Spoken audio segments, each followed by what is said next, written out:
Hola, ¿qué tal estás? Soy Maite del Centro de Estudios Maite López. Hoy vamos a hablar de tabla periódica.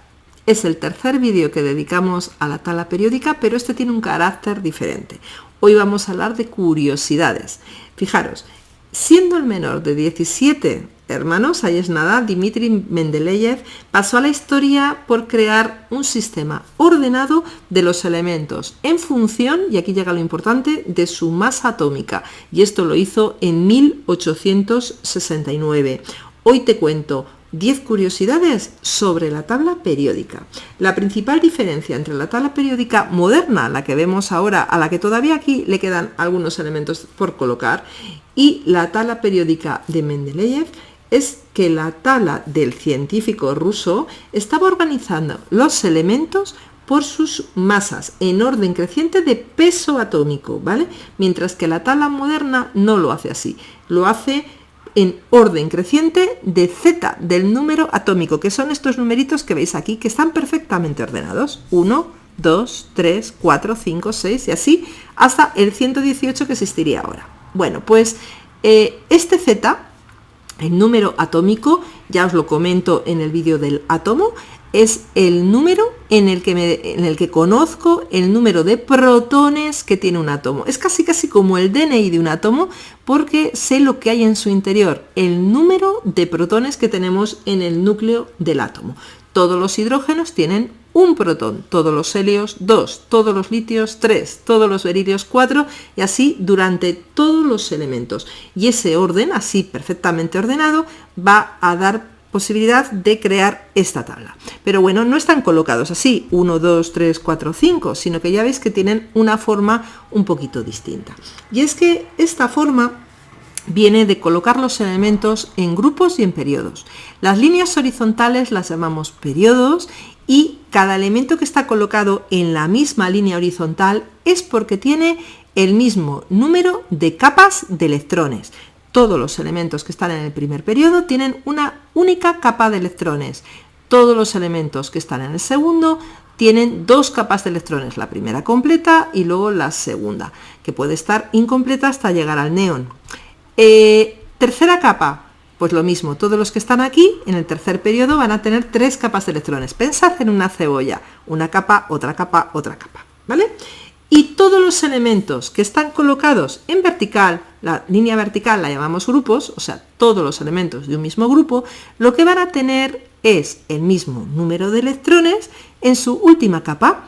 Todos estos tienen un solo electrón, todos estos tienen dos electrones en la última capa, 3 electrones, 4, etc, ¿vale? Bueno, pues vamos a hablar de más cosas. Una cosa curiosa es que si os fijáis en todos los elementos, nunca jamás aparece la letra J.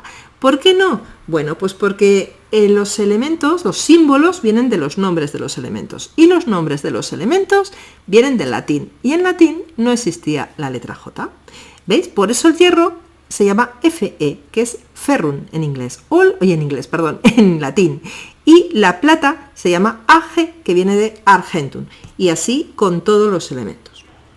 La primera versión de la tabla, como ya he dicho, se presentó en 1869 y contaba únicamente con 63 elementos.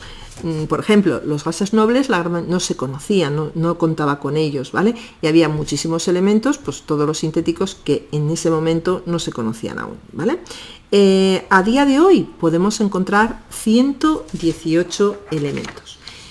Tercera idea así importante es que hay elementos que hacen referencia a países, a continentes, incluso a astros celestes.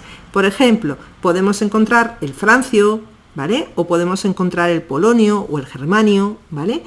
O el galio, que ya veis que hacen relación, aquí lo tenéis, a países.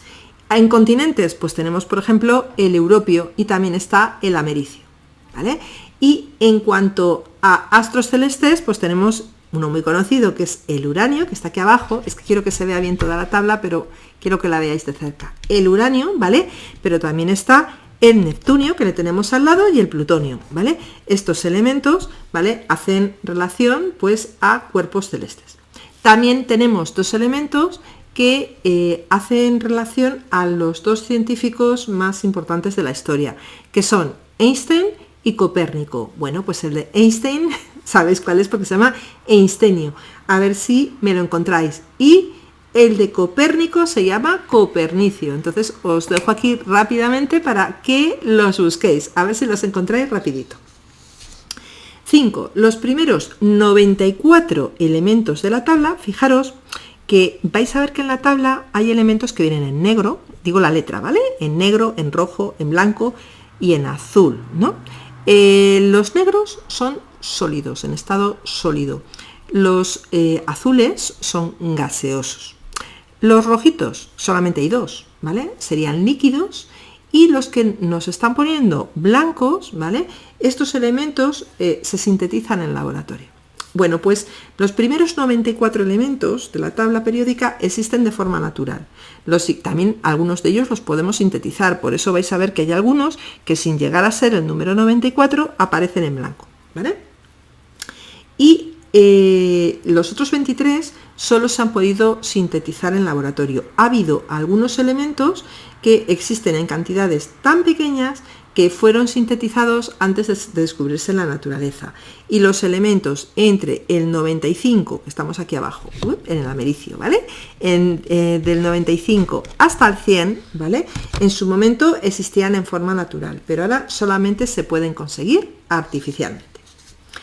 Otra curiosidad, pues es que la mayoría de los isótopos de elementos súper pesados, ¿vale? Ya veis que también en cuanto va aumentando la Z, consecuentemente, número de partículas se hace más grande, va aumentando la masa. Bueno, pues los que son muy pesados son muy inestables. Y cuando un átomo es muy inestable, ¿qué hace?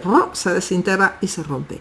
Entonces, esa desintegración a veces se da en un periodo muy cortito. Y como curiosidad, hay un elemento que no viene en esta tabla, ¿no? Que está en el 115, que se llama moscovio, que es altamente radiactivo y su vida media, seguro que no os lo imagináis, 0,8 segundos. O sea, en lo que digo, uy, ya no hay moscovio, ¿de acuerdo?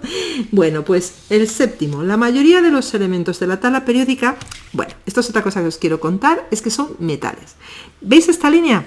Esta línea no está puesta aquí por decorar.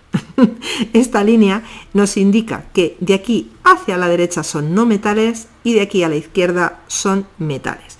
Un metal es un elemento que tiene una capacidad de perder electrones, cargarse positivamente, para luego atraer a un no metal. Un no metal es ese elemento que va a captar esos electrones y se va a quedar cargado negativamente. Bueno, pues estos elementos de aquí, que los ponen como con fondo rosita, son elementos metaloides, porque son semimetales o metaloides, tienen propiedades un poquito de ambos, ¿vale?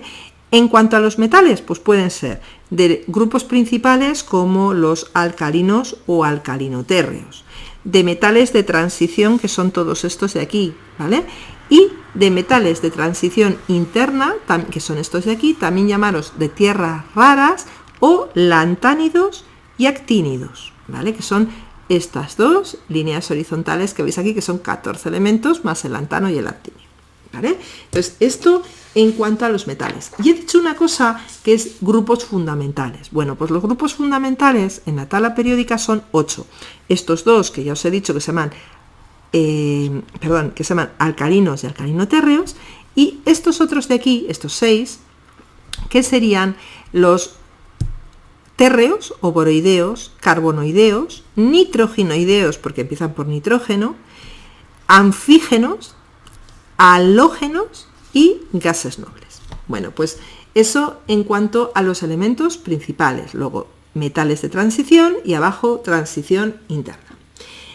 Aunque se podría esperar que el tamaño de los átomos de un elemento aumente a medida que aumenta su número atómico, ¿vale? Esto no siempre ocurre, porque el tamaño de un átomo está determinado por el diámetro de su capa de electrones. De hecho, los átomos disminuyen de tamaño a medida que nos movemos en un periodo. Por ejemplo, si yo me muevo por aquí, el potasio va a ser más grande que el galio, ¿vale? Disminuyo de tamaño. Pero cuando bajo en un grupo, aumento de tamaño. ¿Por qué? Os lo he dicho antes, tenemos más capas de electrones. Es como una cebolla con muchas más capas, pues más gordita, ¿vale? Por lo tanto, la capa del francio va a ser la séptima capa y va a ser ese átomo más grueso, va a tener mayor tamaño que un átomo que esté en la capa 5 o 3 o 1, ¿de acuerdo? Mendeleev dejó varios espacios en blanco en la tabla periódica. ¿Por qué lo hizo? Muy fácil, porque él veía que había elementos que ordenados, él lo hacía por masa, que ordenados por masa no cumplían las propiedades del hueco en que en principio lo tendría que tocar. Entonces dejaba ese hueco porque decía, aquí tiene que haber un elemento cuya masa esté entre esta y esta y que cumpla estas propiedades. Y de hecho acertó, ¿vale? Más adelante elementos como el galio, como el germanio, ¿vale? Como el germanio o como el escandio, que eran desconocidos, ¿vale? Aparecieron y precisamente él predijo hasta sus masas atómicas y sus propiedades, y se cumplieron esas predicciones. Y la última propiedad, que a mí me parece muy chula, es sobre el helio. El helio fue descubierto en el espacio, ¿vale? Y era como una línea amarilla, brillante, en un espectro de la luz del Sol. Se descubrió en el año 1868, casi 30 años antes de que el elemento fuera descubierto en la Tierra. Pero además es que el helio es el segundo elemento más abundante en el universo, después del hidrógeno. Bueno, pues espero que estas curiosidades hayan sido de vuestro interés. Si fue así, pues por favor regálame un me gusta, un like en este vídeo y no olvides suscribirte si aún no lo has hecho. Un abrazo y nos vemos en el siguiente vídeo.